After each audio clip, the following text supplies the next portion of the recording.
여러분 안녕하십니까? 이번 시간에는요, 우리 4절 규모에 대한 수익 한번 살펴보도록 할게요. 자, 규모. 이름도 여기 담겨 있는 것처럼 뭔가 생산 설비에 대한 규모 이런 거 아니겠습니까? 그러니까 뭐라고 할까? 장기에 매칭되는 그런 개념에 가깝다라고 볼 수가 있어요. 우리가 한계 생산 체감의 법칙 이런 것들은 뭔가 자본 같은 고정 투입 요소가 존재할 때 얘기하는 것이고, 여기 규모, 스케일이다 라고 얘기할 건데, 이건 그래서 보통 장기에 대한 얘기를 좀 많이 합니다. 자, 우선 책에 가보시면 244페이지 장기에 걸친 생산의 문제를 다룰 때 생산 요소 투입의 규모를 늘려나갈 때 상품의 산출량이 어떻게 반응하는가가 중요한 관심사가 됩니다. 자, 그래서 장기에 해당하는 개념 이렇게 우선 살짝 보시면 되겠고, 이름이 길어지니까 거기 있는 것처럼 규모에 대한 수익, returns to scale을 하는데 그냥 단순히 규모 수익 이렇게도 표현을 해요. 규모에 대한 수익, 규모 수익 이렇게요. 자, 이거는 노동과 자본을 동시에 같이 변화시키는 거예요. 자, 그래서 개념 정의 한번 볼까요? 자, 어떻게 이 내용을 정의했는가? 자, 생산 과정에 투입되는 모든 생산 요소를 모든에 동그라미 치셔야 됩니다. 정확하게 2배로 늘린다 할 때 산출량도 정확하게 2배로 늘렸더니 산출량도 정확히 2배로 발생하게 되면 규모에 대한 수익 불변이야. 자, 노동을 2배 증가시켰고요. 자본도 2배 증가시켰어. 그랬더니 Q도 정확하게 2배 증가하게 되면 이게 바로 규모에 대한 수익이 불변이다. 컨스턴트 이렇게 표현해요. 컨스턴트. 리턴 투 스케일 해서 리턴은 이제 복수로 씁니다. 리턴스 투 스케일 이렇게요. 그래서 이거를 CRS 이렇게 쓰게 됩니다. 자, 반면에 거기 보시면 그냥 2배, 3배, 4배 어떻게 될지 모르니까 H배 증가시켰다 할 때 이 대신에 H를 넣게 되면 거기 나와 있는 일반화된 식으로 표현할 수 있고요. 여러분, 노동과 자본을 2배 증가시켰어. EL, EK. 여러분, 이게 새로운 Q라는 게 보이십니까? 노동과 자본을 2배로 증가시킨 새로운 Q, 이게 되는 거야. 새로운 Q는 여기 나와 있는 것처럼 기존의 Q에 2배 증가시키는 것보다 더 크다 이렇게 되면, 아니 이게 새로운 Q가 기존의 노동과 자본을 2배 증가시켰을 때 기존의 Q랑 똑같이 2배로 증가하면 그게 CRS인데, 여기서는 새로운 Q가 기존의 노동과 자본을 2배 증가시켰을 때 Q 2배보다 더 크다라고 해서 이거는 increasing 이렇게 씁니다. increasing return to scale 이렇게 표현을 해서요. 이거는 IRS 이렇게 표현을 하게 됩니다. 오케이? 이해 가시겠죠? 아니 그러면 노동과 자본을 2배 증가시켰는데 아웃풋이 딱 2배가 증가하면 CRS인데 2배보다 작게 증가해서 1.5배 증가했다 할게요. 그럼 그게 어떻게 되겠어? 그렇죠. decreasing 이렇게 합니다. 부등호가 이렇게 되면 decreasing 해서 DRS 이렇게 표현하니까 여기 나와 있는 일반화된 H를 기준으로 해도 되지만 그냥 익숙하게 2배로 해가지고 개념을 정의하시면 되겠습니다. 규모에 대한 수익 증가, 규모에 대한 수익 감소, 규모에 대한 수익 불변 3개 보시면 되겠고요. 자, 규모에 대한 수익이 밑에서 마지막 줄 보시면 기본적으로 장기에 적용될 수 있는 사실이다. 모든 투입 요소가 가변적이라는 걸 전제로 했을 때 규모에 대한 수익을 정의할 수 있다라고 보시면 되겠습니다. 자, 이거를 우리가 그래프로 한번 표현을 해봅니다. 245페이지 한번 보시면, 자, 이거 한번 살짝 감각적으로 체크해 보시죠. 자, 수직축이 우리가 Q가 되는 것이고요. 노동과 자본을 투입하는데, 그랬을 때 요걸 따라가는 거야, 이렇게. 노동과 자본을 2배, 3배 이렇게 증가한다 합시다. L과 K를 증가시켰을 때 그때 Q가 어떻게 되니? 라는 걸 보고 있는데요. 거기에 나와 있는 그림처럼 좀 두껍게 해볼게요. 증가하는 정도가 이렇게 일정하게 쭉 증가하는 거야.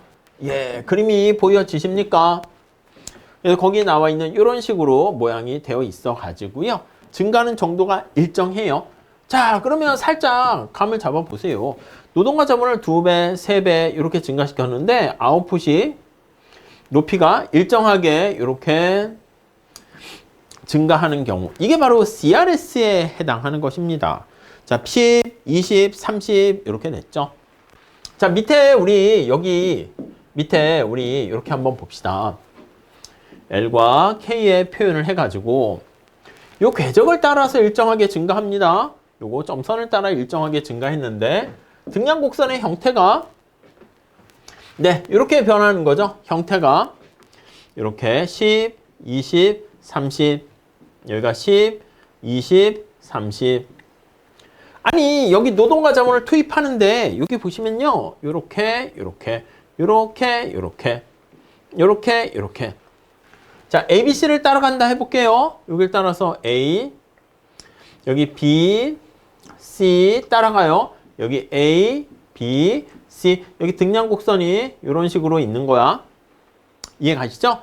자, 여기가 뭐 1, 2, 3 1, 2, 3 이거 어떻게 돼요? ABC는 자, 노동과 자본을 2배, 3배 증가시켰더니 생산량도 2배, 3배 같은 크기로 증가하는 거니까 이게 바로 CRS다. 이렇게 정리하시면 되겠고요.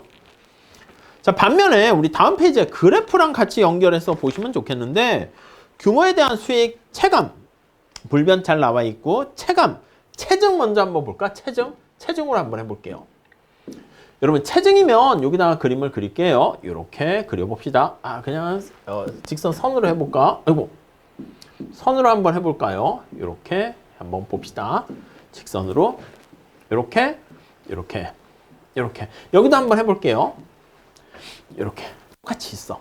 자, 그래서 여기 있는 것처럼 똑같이 이걸 따라서 이렇게 증가시키는 모양을 나타내고 있어요.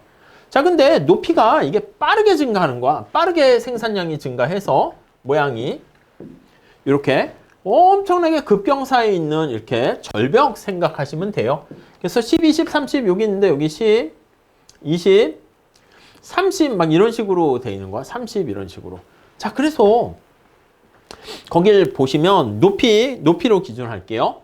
예, 거기 세 번째 나와 있는 것처럼 이렇게 10 이걸로 이렇게 살짝 다시 한번 해볼게요. 짠짠짠 이렇게 해서 여기 한번 보세요. 여기가 10이야.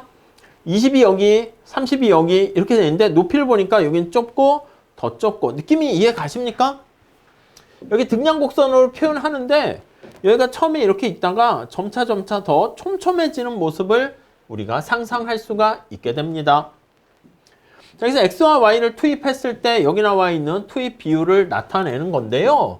여기 있는 것처럼 여기가 10, 20은 이렇게 되어 있고 30은 더 이렇게 촘촘하게 되어 있는 그런 모습을 알 수가 있어요. 이게 위에서 보면 이렇게 가파르게 되어 있는 거죠. 자, 반면에 요거는 그래서 우리가 뭐라고 표현을 할 수 있냐면 얘가 CRS가 되고요. 얘는 IRS가 되고요.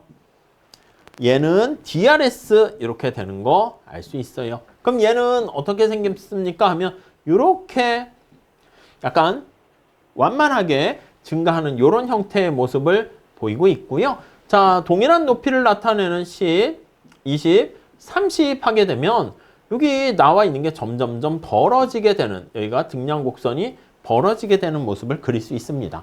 자, 이거 이해하셔야 돼. 위에서 내비게이션, 위에서 항공 사진으로 밑에 나와 있는 건물들 약간 이렇게 볼록한 약간 원자로 형태 같이 생긴 거냐 아니면 뒷산에 나와 있는 모양이냐 그거에 따라서 등량 곡선의 형태가 어떻게 되어 있는가 그거 생각해 보시면 좋겠습니다. 뭐 그 이미지만 이해가 되시면 뭐 따로 뭐 더 설명을 드리진 않고 또 더 볼 필요는 없어요. 자, 우리 246페이지 거기 보시면 규모에 대한 수익과 한계 생산 그림 8-10이 있는데 그걸 한번 체크해서 보도록 할게요. 아니, 우리 등량 곡선이 거기 나와 있어요. 형태가 이런 식으로 되어 있습니다. 되어 있는데 여러분 수평축이 노동이고요. 수직축이 자본으로 이렇게 되어 있어요. 자, 여기 A점 찾아볼게. A점. 지금의 상황은 거기 보시면 노동과 자본을 둘 이렇게 투입하고 있는 상황이 돼요. 자, 근데 BC 따라가지고 이렇게 가게 되면 이거 느낌이 어떻게 됩니까? 거기 보시면 K가 2로 이렇게 고정되어 있는 상태인데 노동이 2, 여기가 B죠. 여기가 C죠. 이렇게. 그래서 여기 이런 식으로 이렇게 옆으로 이렇게 가게 되면은 자, 다시 정리해 볼게요.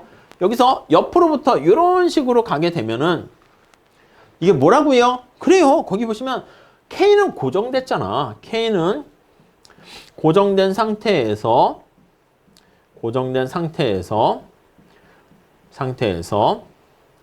L만 추가적으로 증가시켰을 때 Q가 얼마나 증가하니 이걸 나타내는 거 아니겠습니까? 자, 그러니까 이게 바로 뭐야? 그래요. 노동에 대한 한계 생산을 나타내는 겁니다. 아이고, 노동이죠. 노동에 대한 한계 생산을 나타내고요. 자, 반면에 거기 한번 보시면 이 보조선이 요걸 따라가는 거야. 이렇게 따라간다 합시다. 이렇게 따라가. 자, 그래서 거기 보시면 D와 E 이렇게요. 책은 이제 좀 더 엄밀하게 하려고 여기다 맞췄는데 저는 그냥 요것만 볼게요. 축을 따라서 이렇게 증가하게 됐을 때 나타내는 거. 이게 바로 규모에 대한 얘기 아니겠습니까? 노동과 자본을 동시에 변화시키는 거잖아. 그래서 이게 바로 규모에 대한 수익을 나타내요. 그래서 노동과 자본을 동시에 변화시킵니다. 변화했을 때 Q가 얼마나 변화하니 요거 장기와 관련한 얘기가 되겠죠. 자, 그래서 그 정도 봐주시고요. 밑에 246페이지 밑에 A점부터 수평축을 따라서 생산량이 어떻게 변하니 거기 보시면 요걸 따라가는 거 다시 한번 보시면 표로 정리해 볼까? A점은 어떻게 돼요? 노동과 자본에 대해서 L과 K에 대해서 Q가 어떻게 되냐라고 할 때 거기 보시면 L과 K가 2와 2일 때 Q는 얼마야? 거기 보시면 50이죠. 자, L과 K가 거기 B점은 어떻게 돼요? 노동은 4로 증가했는데 K는 2로 고정돼 있잖아. 그때 생산량은 어떻게 됩니까? B점에 해당하는 거 70 보이십니까? 이렇게 하나만 더 하면 자본은 2고 노동에 대한 게 6으로 변했습니까? C점이야. C점에는 생산량이 어떻게 돼? 85 이렇게 됩니다. 요걸 나타내서 보면 노동이 이렇게 2, 4, 4에서 6 두 개씩 증가하는데 Q가 점차 증가하는 게 작아지는 거 알 수 있죠. 그래서 이렇게 되는 경우 한계 생산이 지금 이 상황에서는 체감한다라는 것을 알 수가 있습니다. 그 정도 봐주시고요.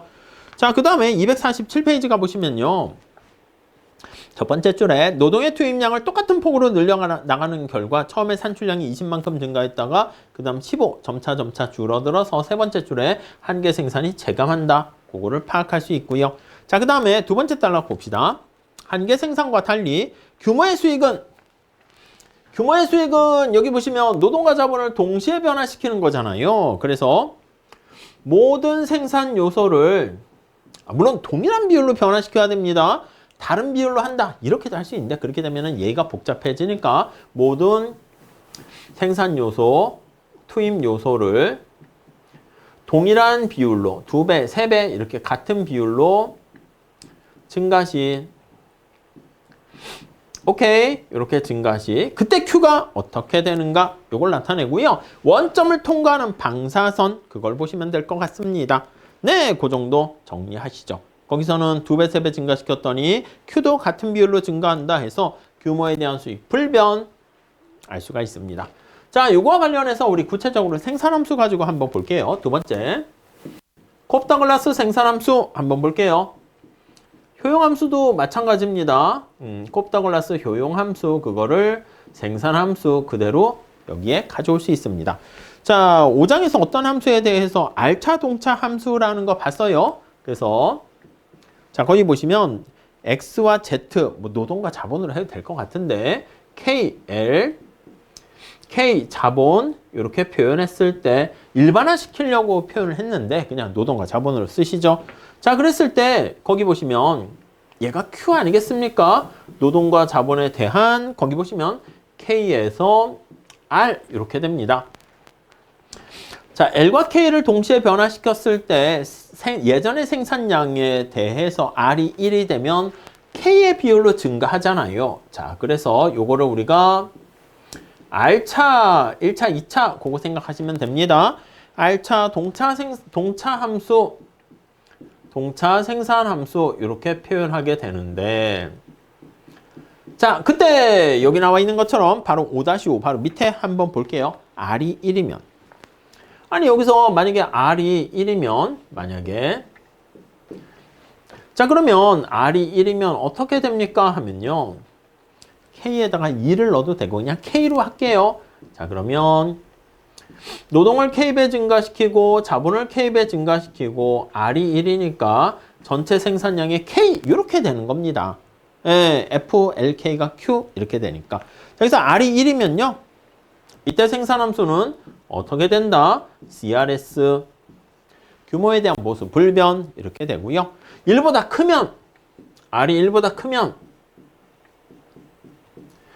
자, R이 1보다 크면 얘가 1보다 큰 상황이니까 그러면 IRS R이 1보다 작으면 DRS 똑같이 보시면 되겠습니다. IRS R이 1보다 작으면 DRS 이렇게 정리를 하시면 되겠습니다. 자, 그 얘기가 거기 있고요.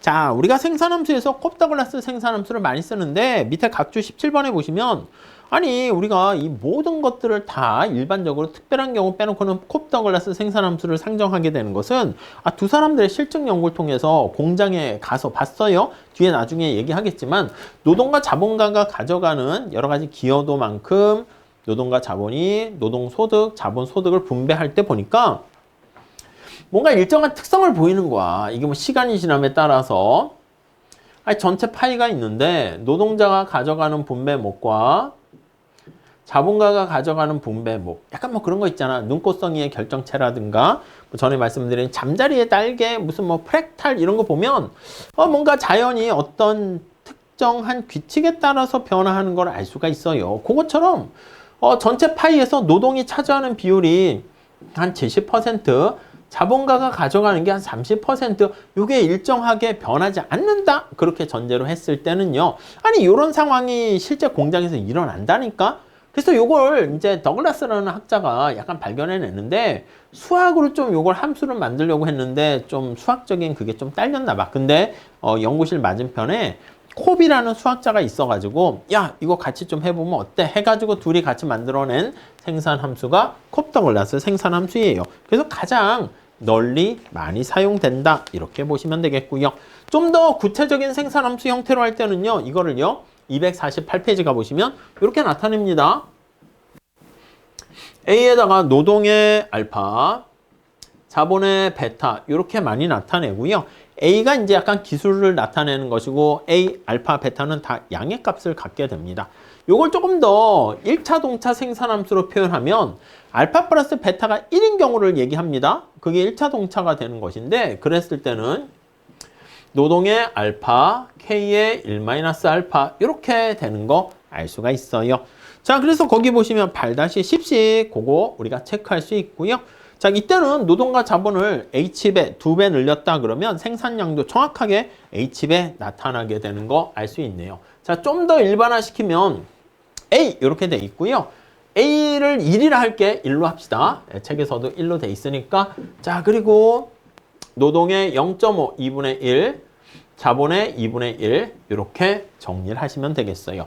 아니 그러면 여기다가 숫자를 직접 한번 넣어서 체크해 보도록 하겠습니다. 자, 여기 노동, 자본, Q 이렇게 한번 볼게요. 노동과 1, 자본의 1을 넣으면 1, 1 하니까 루트 속에 들어가 있는 거죠. 이게 루트 속에 들어가 있는 LK 이렇게 됩니다. 그럼 Q는 1. 여러분 노동과 자본을 2배 동시에 2배로 늘렸어. 2 하게 되면 어떻게 됩니까? 2는 4 거기다 루트니까 2 이렇게 되고요. 3이면 3 하면 역시 루트 9 이렇게 되니까 3 이렇게 되는 거 알 수가 있습니다. 오케이 이해 가시겠죠? 그래서 248페이지에 나와 있는 그거 살짝 체크해 보시면 될 것 같습니다. 자, 우리 요거 보시면 등량곡선 형태가 어떻게 생겼냐면 원점을 통과하는 방사선에서 접선의 기울기가 일정하다. 그게 바로 우리가 동조함수, 동차함수의 특성 이렇게 얘기했어요. 자, 그래서 이렇게 등량곡선이 이렇게 생겼어. 노동과 자본을 2배, 3배 증가시킵니다. 그랬을 때 여기에 이렇게 이 효용함수 무차별 곡선 파트에서 우리 다루게 됐었던 거죠. L과 K가 이렇게 같은 비율로 증가할 때요. 접선의 기울기를 가만히 보시면 여기서 접선의 기울기가 이렇게 똑같습니다. 이렇게. 오케이? 좀 잘못 그려서 그렇게 됐는데 여기서도 보면 접선의 기울기가 이렇게 똑같게 된다라는 거. 이게 동조함수의 특성으로 보시면 되겠습니다. 자, 여기서 249페이지가 보시면 생산함수가 동차함수가 동조함수 안에 들어가 있습니다. 그렇기 때문에 거기 세 번째 줄 보시면 첫 번째 줄부터 보시죠. 동차함수 성격을 갖게 되면 원점에서 나오는 방사선 위에 L분의 K가 같게 되면은 그 점에서의 접선의 기울기가 이렇게 항상 같다라는 거. 요점에서는 접선의 기울기가 같다라는 것을 알 수 있습니다. 자, 마찬가지로 세 번째 줄 생산함수가 무차별 곡선의 동조함수, 효용함수한 것처럼 생산함수가 동차함수가 되면 원점에서 나오는 방사선 위에 등량 곡선의 기울기가 같게 되는 거 알 수가 있겠네요. 그 정도까지 정리하시죠. 자, 그리고 대체 탄력성도 한번 구해보시죠. 요걸로 해도 마찬가지예요. 요걸로 해도 대체 탄력성. 이거 구해보시면요. 거기 항상 1이 나온다라는 것을 알 수가 있어요. 어떻게 계산할까요? 한번 해보세요. MRTS가 얼마나 변했는가? 그게 바로 대체 탄력성이죠. MRTS LK가 얼마였는데 얼마나 변했습니까? 이걸 나타내요. LK. 그 다음에 R분의 W가 아이고 죄송해요. 여기 L분의 K가 얼마나 변화했는가? 이제 MRTS LK가 똑같다는 게 MPL분의 MPK, MPK분의 MPL 그건데 이게 이제 R분의 W로 이제 다음에 보면 얘기할 거야. 미리 앞서가서 제가 설명하려고 했었는데 L분의 K가 얼마나 변화합니까? 이렇게 비율로 표현할 수가 있다고요. 오케이? 자, 그러면 우선 살짝 볼게요. MRTS 한번 계산해 봅니다. MRTS LK는 자, 우리 앞에서 여기는 분자는 노동에 대한 한계 생산, 자본에 대한 한계 생산의 비율 이렇게 볼 수 있고요. 자, 여기 보시면 요거 L로 미분합니다. L로 미분하면 알파가 내려오죠. A가 되고 저기 L에서 하나 빠져요. L에서 알파 마이너스 1, K에다가 베타. 됐죠? 여기 알파 하나 내려오고 그 다음 K로 미분하면 베타가 내려오고 베타에서 하나 빠집니다. A 그냥 쓰고 알파 K에 베타 마이너스 1 이렇게 됩니다. 요거 정리하면 A와 A 지워지고 밑에 L에 알파 지워지니까 마이너스 1이 분자에 남아있죠. L 그러니까 밑으로 내려갑니다. 베타분의 알파 L분의 K 이렇게 되는 거 알 수가 있어요. 자, 그러면 요걸 한번 정리해 봅시다. 정리를 한번 쭉 해보면 MRTS 어떻게 된다? 이거야. 베타분의 알파 L분의 K 이렇게 있죠. 얘가 얼마나 변화했습니까? 라고 하는 건데 베타랑 알파는 이거는 상수니까 변화할 수 없고요. 이제 앞으로 튀어나오고 델타 L분의 K 이렇게 돼요. 자, 그리고 얘가 여기에 그대로 오는 거죠. 한번 해보세요 하려고 했는데 다 하게 되네요. 다 지워져. 얘네와 얘 지워지고 얘 다 지워져서 1 이렇게 나오는 거 알 수가 있습니다. 자, 그 정도까지 봐주시죠. 자, 여기서 콥다글라스 생산함수를 제일 많이 쓴다라는 거 보시면 될 것 같고요. 자, 그 다음에 우리 규모 수익의 발생 원인 한번 살펴보도록 할게요. 규모 수익의 발생 원인. 자, 요거는 가볍게 내용을 좀 보시면 될 것 같습니다.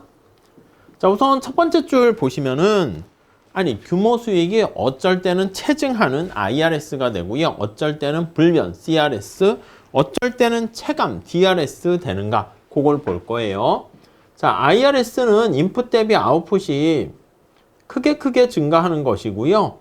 DRS는 인풋 대비 아웃풋이 좀 적게 증가하는 것을 알 수 있습니다. 자, 우선 가장 자연스러운 게 어떤 거냐면 두 번째 줄에 나와 있는 것처럼 규모에 대한 수익 불변, 요 CRS가 가장 자연스럽다 이렇게 볼 수가 있어요. 아니 이게 당연히 노동과 자본을 2배 증가시켜서 생산을 한다 그러면 당연히 아웃풋도 2배 나오는 게 거기 한번 볼까요? 생산자가 세 번째 줄 현재 생산 과정을 그대로 옮겨가지고 2배로 확장하는 복제, 듀플리케이션 하게 되면 당연히 아웃풋도 딱 2배가 되는 게 제일 자연스럽지 않겠습니까? 그래서 이게 CRS가 가장 자연스럽고요. 자, 그런데 생산 규모를 밑에서 세 번째 줄 보시면 생산 규모를 정확하게 2배 증가시켰는데 산출량이 2배 이상으로 늘어나는 경우가 상당히 강하게 존재할 수 있습니다. 아니, 요 IRS 되는 거잖아요. 자, 어떤 경우에 이렇습니까? 하면요. 거기 볼게요. 분업에 의한 전문화를 가능하게 하기 때문에 우리가 혼자서 만약에 뭘 하려고 그러면 혼자서 만약에 내가 변호사야 혼자서 모든 법 관련된 소송을 다 준비한다 그러면 이혼, 상속 뭐 등등등 형사 사건 다 해야 되잖아. 근데 만약에 내가 다른 변호사랑 같이 동업을 한다 해볼게요. 그럼 그게 뭐 분업을 할 수가 있어요. 역할을 나누는 거죠. 자기가 잘하는 것을 전문화할 수 있습니다. 나는 말이야 이혼 담당 전문 변호사가 될 거야. 이렇게 되면 그 역할만 담당하는 것이지. 만약에 내가 형사사건만 담당한다. 그 역할만 하게 되면 오히려 더 깊이 있게 이해하고 상담도 잘할 수 있게 됩니다. 자, 그렇기 때문에 분업과 전문화를 통해서 우리가 뭐 변호사와 관련한 법무법인 이렇게 만드는 것도 같은 원리를 할 수 있겠죠. 자, 그러면 산출량이 생산요소 투입량의 증가율 이상으로 커질 수가 있게 되고요. 자, 그래서 거기 나와 있습니다. 다음 페이지 첫 번째 줄. 규모가 작을 땐 한 사람이 여러 일을 동시에 담당해야 되는데 작업의 능률을 올리기가 힘들어요. 근데 생산 규모가 커지게 되면서 각자 특정한 일을 전담 마크하게 되면 생산성이 크게 발생할 수 있습니다. 자, 그래서 생산성이 커진다라는 얘기는 생산성이 증대된다라는 얘기는 지금 얘기한 것처럼 규모에 대한 수익이 증가한다라는 것을 알 수 있죠. 자, 그것뿐만 아니라 생산 기술 속에 내포된 어떤 특성 때문에 규모에 대한 수익 체증이 발생할 수 있습니다. 자, 반면에 이거는 뭐 제곱 세제곱의 법칙이라고 얘기하기도 해요. 뭐 요거는 살짝 넘어가시고요. 뭐냐면 이제 뭐 이런 거 있잖아. 이게 뭐 이렇게 생산과 관련한 관 있지 않습니까? 그럼 관과 관련해서는요. 여기 들어가는 이 관, 우리가 여기다가 뭐 석유를 집어넣는 물을 통과시키던 등등 측면에서 요걸 만드는 데는 동그랗게 만드는 과정에서 생산 비용은 제곱으로 발생하는데 여기서 나오는 효과는 세제곱의 효과가 발생해요. 그래서 이걸 제곱 세제곱의 법칙 뭐 그렇게도 얘기합니다. 그 정도 보시고 반면에 규모의 수익 체감의 현상은 모든 생산 요소를 다음 단락 보시죠. 똑같은 비율로 증가시켰는데 아웃풋이 2배보다 작게 발생하는 것입니다. 단순히 간부의 수만 2배 늘린다 해가지고 경영 능력이 2배가 되는 게 아니라 임원진, 회장 2배 이렇게 늘리기도 쉽지 않고요. 그래서 거기 보시면 생산 규모가 커짐에 따라서 경영의 효율성이 떨어질 가능성이 다분히 있습니다. 그래서 이거는 바로 규모가 커질수록 네, 이렇게. 자, 그럴수록 거기 나와 있는 것처럼 성과가 2배보다 작게 발생하게 되는 것입니다. 자, 노동자를 2배 늘려 투입한다 해서요. 지금 투입하고 있는 노동자들만큼 잘 숙련된 노동자를 찾아서 투입하기가 어렵고요. 그러니까 똑같은 2배 증가가 실질적으로 똑같게 되지 않을 수 있다. 이렇게 보시면 되겠습니다. 자, 그래서 이와 같이 모든 생산 요소를 실질적으로 똑같은 비율로 늘려 투입하기 힘들 때 현실에서 얘기하는 거지. 만약에 똑같은 능력을 가지고 있는 그러면 CRS가 될 가능성이 많긴 할 겁니다. 자, 다음 단락 보시면 현실의 생산 과정에서 하나의 똑같은 상품을 생산하는 경우를 할지라도 그 산출 수준의 달라짐에 따라서 서로 다른 규모의 수익의 특성을 나타낼 수가 있습니다. 그래서 보통 생산량이 낮은 단계에서는 요거 그림 한번 보실까요? 자, 생산량이 처음 낮은 단계에서는 얘가 노동이고 자본이고 아웃풋일 때 처음에는 이게 빠르게 생산이 증가합니다. 이런 식으로 이렇게 이해 가시죠? 자, 이렇게 빠르게 증가하는 IRS가 되다가 일정 구간에는 여기 나와 있는 것처럼 이렇게 일정하게 증가할 수 있고요. 그 다음 또 어느 순간에는 이렇게 될 수 있고 좀 억지로 이제 만들긴 했어요. 그래서 처음에는 IRS, CRS, DRS 이러한 생산 함수의 형태를 보이는 경우에 나타날 수 있다라고 보시면 되겠습니다. 자, 여기서 이 세 가지가 같이 접목되어 있을 수 있고요. 그 다음에 다음 단락.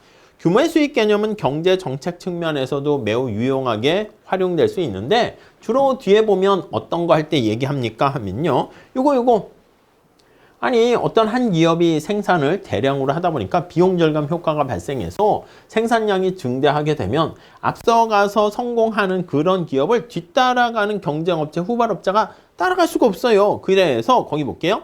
한 기업의 세 번째 줄 생산 규모를 크게 늘릴 때 다른 기업보다 훨씬 더 비용이 절감해서 생산할 수 있는 그런 경우 그게 바로 IRS가 되고요. 그게 바로 우리는 자연스럽게 독점이 된다 해서 자연 독점이다 이렇게 얘기를 하게 됩니다. 오케이 이해 가시겠죠? 자 이때는 보통의 독과점 규제와는 좀 다른 특성을 보이게 되고요. 저 뒤에 독점 시장에서 다시 우리가 살펴볼 겁니다. 오케이 이렇게 보시고요. 자 그 다음에 우리 5절 기술 진보 같이 한번 체크해 보도록 할게요. 기술 진보. 자, 기술 진보는요, 우리가 보통은 시간이 지남에 따라서 뭔가 생산 기술이 올라가는, 향상되는 그런 경우를 얘기하는데요.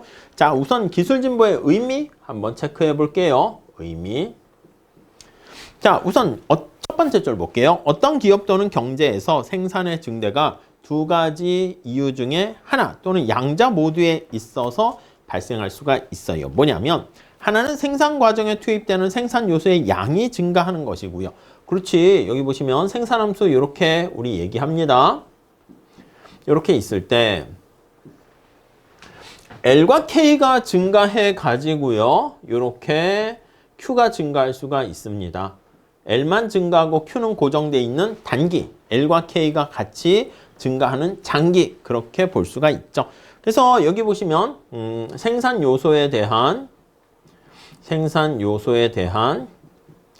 투입량이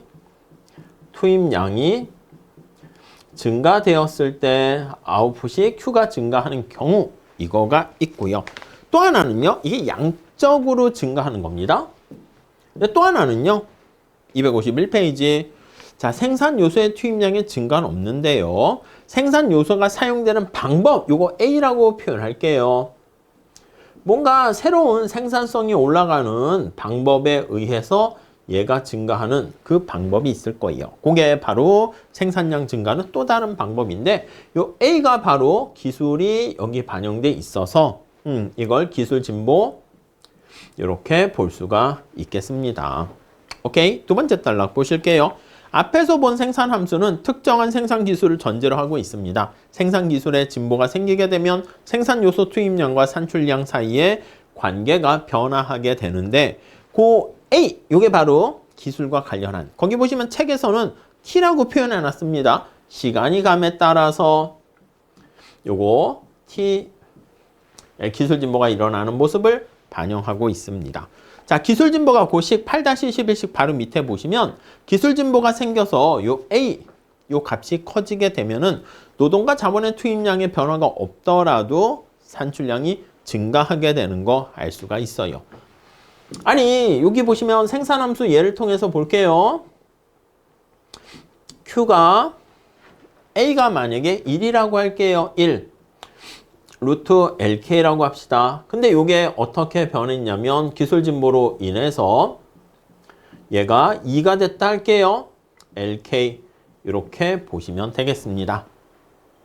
오케이. 자, 그러면 이 기술 진보가 나타나는 걸 만약에 생산함수로 표현할 때요. L과 K를 같이 해서 표현을 할게요. 그러면 여기서 보면은 10개를 하나를 생산한다 할까? 아니다. 그러면 10개를 생산한다 해볼게요. 그러면 얘가 Q가 10을 생산한다 라고 할 때는 어떻게 해야 10이 됩니까? L이 10, K가 10 이렇게 되면은 요거 10 하면은 Q도 10 이렇게 되겠죠. 근데 만약에 생산함수가 이렇게 변했어. 이렇게 기술 진보 때문에 이렇게 변화했어. 자, 그러면 5와 5가 돼도요. 여기 보시면 10 이게 아니라 여기가 10이 생산되려고 하면 25, 25 이렇게 되면 되는 거잖아요. 그러니까 여기 나와 있는 것처럼 동일한 양을 생산하는데 더 적은 노동과 자본을 투입할 수 있게 되니까 여기 나와 있는 것처럼 이런 식으로 그쵸? 자, 그러니까 이런 식으로 안쪽으로 이동을 할 수가 있게 됩니다. 그래서 책에도 그림이 나와 있는데 기술진보 전에는 등량곡선이 이렇게 하얀 색깔로 있다가 기술진보가 일어나게 되면 등량곡선이 안쪽으로 이동한다. 그렇게 볼 수가 있겠습니다. 네, 그 정도 정리하시면 되겠고요. 그 다음에 252페이지 가볼게요.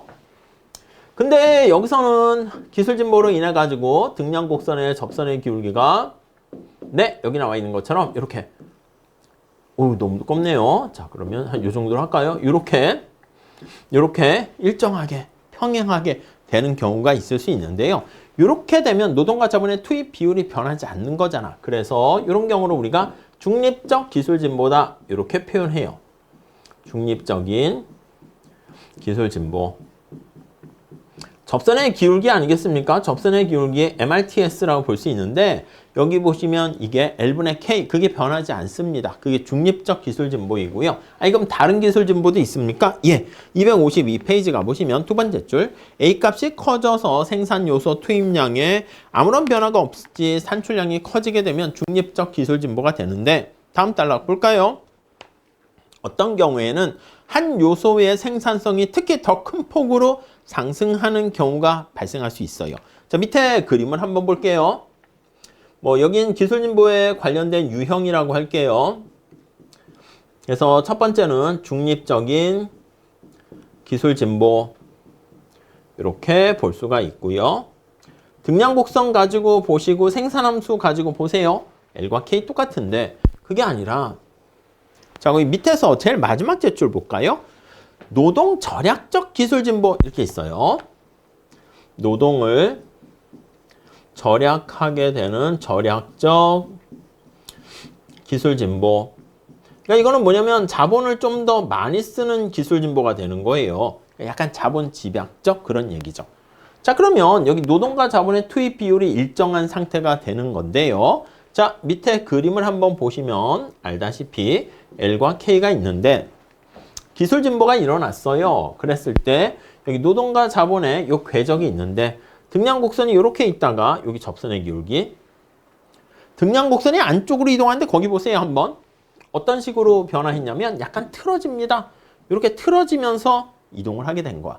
접선의 기울기를 한번 볼까요? 여기 보시면 접선의 기울기가 얘는 이렇게 있다가 얘는 이렇게 완만하게 이렇게 변하는 거 알 수가 있습니다. 여러분 얘가 MRTS 아니겠습니까? MRTS LK가 어떻게 된다? 이렇게 가파르게 있다가 완만하게 이렇게 변화하는 모습을 알 수가 있네요. 자, 그래서 거기 볼게요. 마지막 단락. 자, 이런 방식의 기술 진보가 일어나게 되면 이윤 극대화를 추구하는 기업 입장에서 봤을 때 자, 위에 중간에 두 번째 단락 세 번째 줄 보시면 등량곡선의 기울기가 이렇게 작아집니다. MRTS가 작아져. 이렇게. 작아진다는 것은 여러분 노동의 한계 생산성을 나타내는 건데 한계 생산성이 떨어지는 거잖아요. 자, 다시. 아니, MRTS가 뭐야? MPL, MPK 아니겠습니까?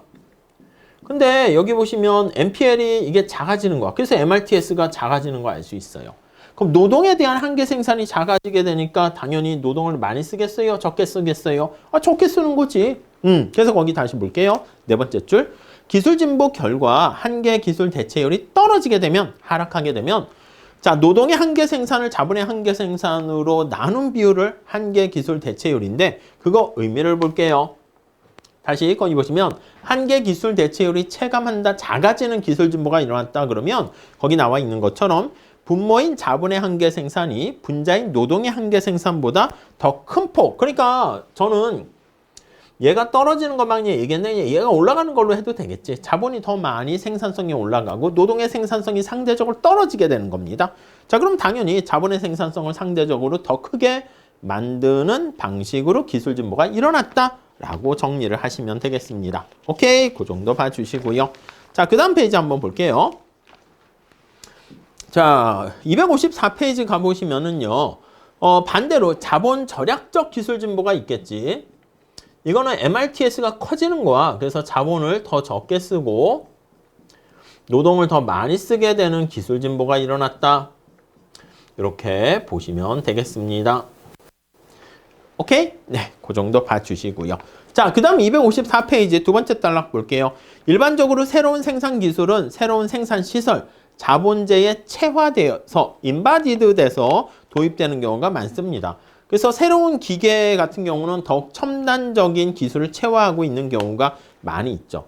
그렇죠. 여러분 의사 선생님이 의사의 의료에 새로운 기술을 접목했다 그러면 뭐 손기술이나 경험치도 있긴 하겠지만 의료기기라고 할까, 도구라고 할까, 장비라고 할까 이거랑 같이 접목되는 경우가 많은 거죠. 그래서 그 의료기기를 얼마나 잘 다루는 의사 선생님인가에 따라서 수술도 더 잘하고 능력 있는 명의가 될 수가 있습니다. 자, 그래서 아무튼 새로운 생산 기술은 새로이 생산되는 과정에서 투입되는 노동에 체화될 수도 있고 자본에 체화되는 그런 모습을 보일 수가 있게 된다라고 보시면 되겠습니다. 자, 기술 진보의 원천 한번 볼게요. 자, 이게 유형이고요. 원천 이렇게 한번 볼까? 3이라고 합시다. 원천 이렇게요. 자, 우선 거기 보시면 기술진보 원천은 지식의 축적과 축적된 지식을 실용화시키려는 노력에서 찾을 수 있다. 지식이 축적되고요. 지식의 축적. 그리고 축적된 지식이 실용화합니다. 이거를 실용화시키려는 노력. 그래서 슈페터가 뭐 앞에서 얘기한 것처럼 이노베이션, 혁신 등등과 관련해서 얘기 많이 하죠. 우리가 보통 연구 개발이라고 하는 R&D라는 표현을 씁니다. 그거는 지식의 축적과 축적된 지식의 실용화를 동시에 지향하는 R&D 이렇게 보시면 되겠고요. 자, 그 다음 거기 보시면 지식의 축적을 통해서 새로운 생산 기술을 발견하는 행위를 발명이라고 합니다. 그쵸?